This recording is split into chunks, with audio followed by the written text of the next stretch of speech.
Hey everyone, this is a quick video demonstrating the IntyNES in action. This video is going to cover the core features of the base model.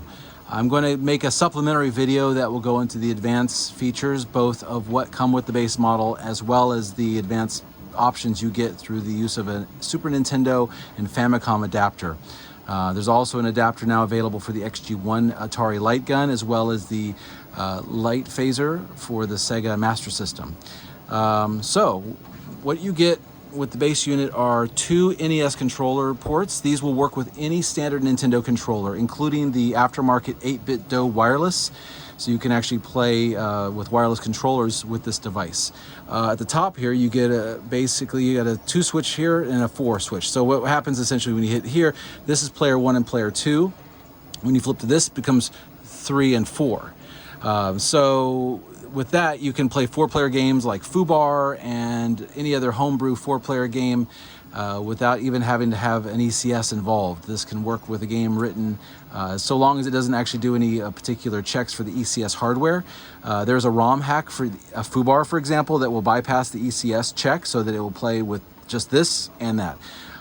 So yeah, that's it in a nutshell on that. Without further ado, let's hook it up and show some things in action here. Plug that up.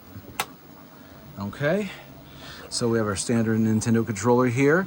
Now you notice it's not working because it's actually currently hooked up and it's set to player 4. So switch to player 2 and now we're in action. So you'll also see that the fiber optic band around each of the controllers will actually light up based on the kind of controller that's plugged in. Red represents standard Nintendo controllers, blue represents light phaser and light guns in general, and then there's a purple mode for Super Nintendo and Famicom options as well, which again we'll demonstrate in the later video.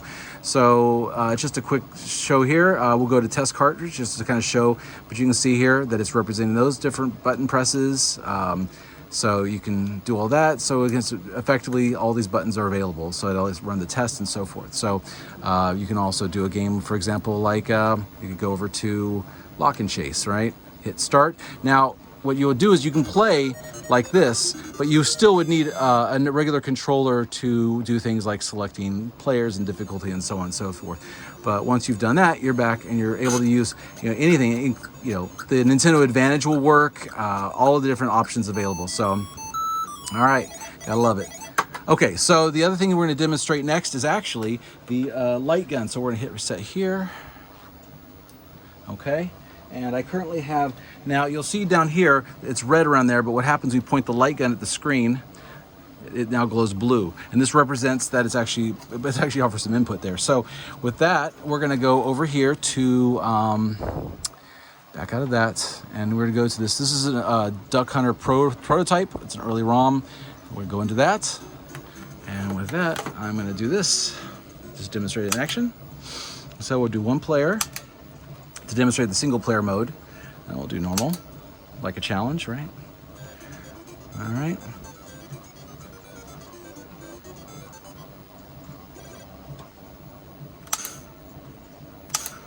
There we go.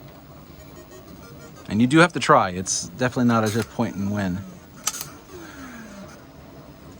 So there's that mode. Now, one other thing I'm gonna demonstrate real quick also though, is actually switching over to dual light guns. So I'm gonna unplug the Nintendo controller, and I'm actually going to jump ahead a little bit. I actually have the adapter for the light phaser, so I figured I might as well demonstrate that while we're at it to show that it does in fact work.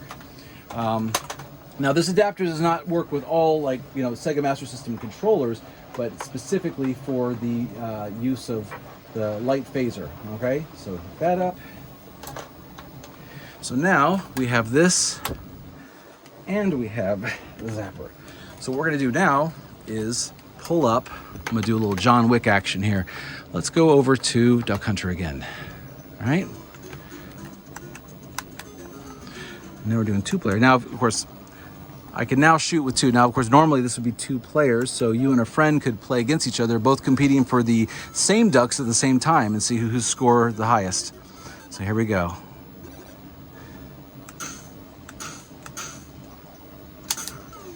So I missed my 3 with the light phaser.